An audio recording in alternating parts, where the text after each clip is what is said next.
Dependentes no imposto de renda, com certeza, é um dos pontos onde mais gera dúvidas, onde mais tem detalhes, complicações, coisas que você pode, às vezes, cair na malha fina, às vezes deixar de aproveitar algum crédito. Nesse vídeo aqui você vai aprender tudo sobre dependentes no imposto de renda. Eu trouxe não só a lei, mas eu trouxe também o nosso conhecimento e experiência aqui da Blue Consult, daquilo que são as maiores dúvidas, os maiores gargalos, enfim. Vamos lá. Bom, a primeira informação que você tem que ter é por que ter dependente, né? Dependente, ele é um dependente financeiro. Então, dependente financeiro, ele tem as suas regras, mas significa que ele depende financeiramente de você. E aí, para você declarar esse dependente, você vai precisar do nome, data de nascimento, CPF dele e tipo de dependente. Esse tipo de dependente a gente vai falar logo mais nesse vídeo, porque eu quero... Aqui onde estão os principais gargalos, tá? Outra coisa importante, CPF passou a ser obrigatório. Hoje em dia, qualquer criança, quando ela é registrada no nascimento, ela já tem CPF. Então, a Receita Federal exige o CPF. Caso o seu filho ou dependente ainda não tenha CPF, você precisa fazer para colocar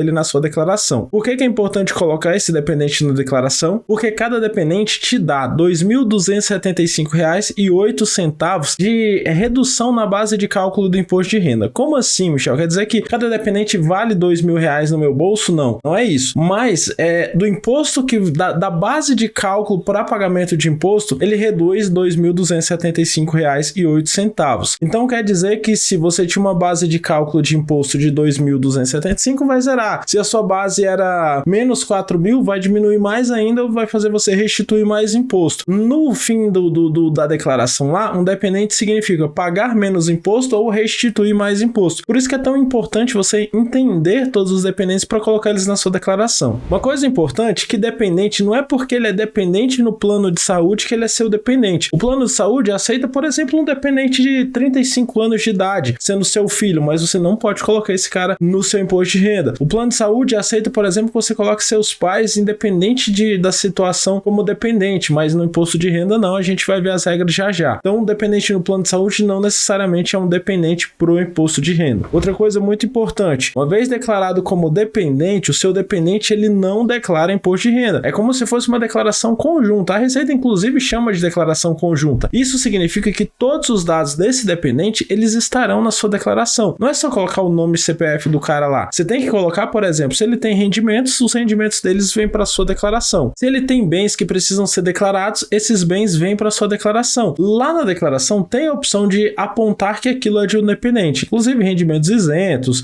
poupança, ações, tudo isso você tem que declarar também se o seu dependente tiver. E aí já fica uma dica enorme aqui. Não é porque ele é dependente que vale a pena colocar na sua declaração. O dependente que ele tem rendimentos, vale a pena você simular. Você vai o seguinte, faz sua declaração todinha sem o seu dependente. Aí em seguida você vai ter lá, tira uma foto ali com o celular de quanto você tem de dinheiro a restituir ou a pagar. Beleza. Agora você adiciona todo o dependente e todas as informações dele, rendimentos, receitas, salário, enfim, tudo que ele tiver você coloca na sua declaração também. Aí você vê quanto você vai ter a pagar ou a receber. Se valer a pena financeiramente, você coloca ele. Se não valer, você não coloca e aí ele tem que fazer a declaração dele à parte, tá? E aí já fica mais um detalhe aqui. Ainda que ele seja obrigado a fazer a declaração dele, se ele for seu dependente e entrar na sua como dependente, acabou, ele não precisa mais fazer. E aí, o dependente, mesma coisa. Vale por 5 anos o período onde a Receita Federal pode te cobrar ou contestar qualquer coisa. Então, se o dependente, ele tá na sua declaração, ele tem as informações dele, guarde os dados dessa pessoa. Coloca numa pastinha, imprime, guarda aí, joga numa gaveta, anota lá, vence dia tal. Aí depois desses 5 anos venceu, a Receita não te cobrou aquilo, aí você pode descartar essa pastinha com esses documentos. Mas é importante guardar esses documentos. E aí tem uns casos específicos que é sempre onde estão as dúvidas. Vou para esses casos aqui. Dá uma olhadinha aqui na tela, olha só. Dependente do dependente é o primeiro caso específico. Dependente do dependente também é seu dependente. Como assim, Michel? A minha filha é minha dependente, ela tem 22 anos, está na faculdade, ela segue como minha dependente. E ela teve uma filhinha, eu tenho uma neta. Essa neta, como é dependente da minha dependente, ela também pode ser a minha dependente, tá? Dependente falecido. Se o dependente faleceu no ano calendário da declaração de imposto de renda, esse dependente, ele pode ainda entrar no seu imposto de renda. Como assim? A gente está em 2023, vamos declarar referente ao ano de 2022. Se eu estou declarando referente ao ano de 2022 e esse dependente faleceu em 2022, ele ainda pode ser meu dependente, tá? Vamos voltar para a tela aqui. Ó, dependente que completou a idade. Como assim? O dependente, você vai ver ali que ele filho, ele pode até os 21 anos ou até os 24 anos se ele estiver na faculdade. E aí o seu filho completou 22 anos no meio de 2022, ou completou 25 anos no meio de 2022. Ele ainda pode ser seu dependente. O que conta é a idade lá quando começou o ano, dia 1º de janeiro. Mais um aqui, ó, dependente de pais separados. Aqui, cara, presta atenção que isso aqui é importante. Os pais, eles se separaram. Só um dos pais pode declarar o filho como dependente. Se vocês têm um acordo verbal, tipo assim, ah, não, eu vou declarar aqui, tudo bem? Beleza, tal. Perfeito, não vai ter dor de cabeça. Só que tem casos onde há guarda judicial. Nesse momento, só o guardião que pode declarar o dependente. Ele tem prioridade. A não ser que ele fale, ó, não vou declarar não, pode declarar aí. Isso pode acontecer. E ainda há casos que, durante uma parte do ano,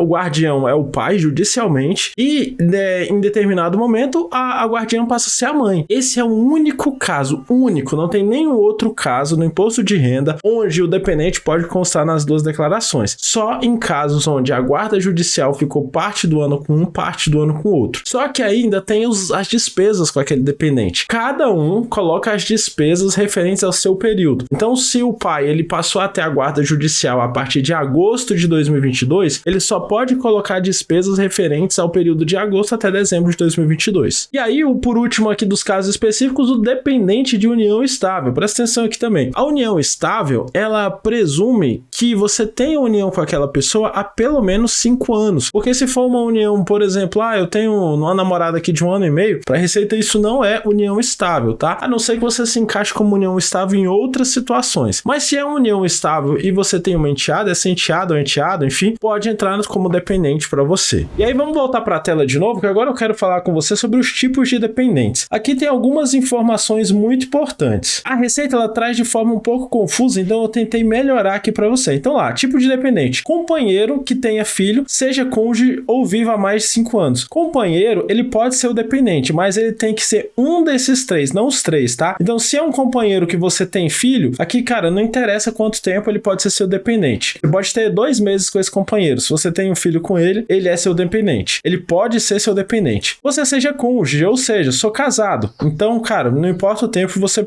pode ser seu dependente. Ou então, se você não tem filho e nem é casado, tem que viver há mais de 5 anos para ele ser seu dependente, tá? E é importante aqui, ó, vale também para a relação homoafetiva. Então, se você tem uma relação homoafetiva há mais de 5 anos, ou você é casado no documento lá, numa relação homoafetiva, ou você tenha filho na relação homoafetiva, e aqui, obviamente, esse filho tem que ter registrado por ser uma relação homoafetiva, ele pode entrar como dependente aqui sem nenhum tipo de problema, tá? Outro tipo de dependente é o filho ou enteado. O filho ou enteado, ele pode ser dependente até os 21 anos de idade. Ah, meu filho é dependente até hoje, ele tem 26, 35, 40. Infelizmente, ele não pode ser dependente no imposto de renda. Ah, eu pago tudo para ele, eu pago faculdade para ele, ele tem 28 anos, eu pago plano de saúde, não pode ser seu dependente, tá? O filho até 24 anos se na faculdade. Então, meu filho já passou dos 21 anos, mas ainda tá na faculdade, você ainda pode colocar ele como seu dependente até os 24 anos. Ou de qualquer idade, se for deficiente. Filho ou enteado deficiente pode ser de qualquer idade. O irmão, neto ou bisneto também pode ser dependente, mas aí entra também 3 regras. Até 21 anos, até 24 anos se na faculdade, ou qualquer idade se deficiente. Mesma coisa. A única detalhe aqui é que você precisa ter guarda judicial para ser irmão, neto ou bisneto como deficiente, tá? E no caso de 21, você precisa ter guarda judicial se irmão, neto ou bisneto como dependente, tá? E aí, no caso de ser até 21 anos de idade, também vale para um menor pobre que você tenha a guarda desse menor pobre, independente de ter uma relação sanguínea ou não. Pais, avós e bisavós, eles podem ser dependentes desde que eles ganhem até R$ 22.847,76 por mês. Qualquer incapaz que você seja tutor ou curador pode ser seu dependente. E aí vem aqui um detalhe que ele poderia entrar aqui, na verdade. No caso de pais, avós, bisavós, incapaz,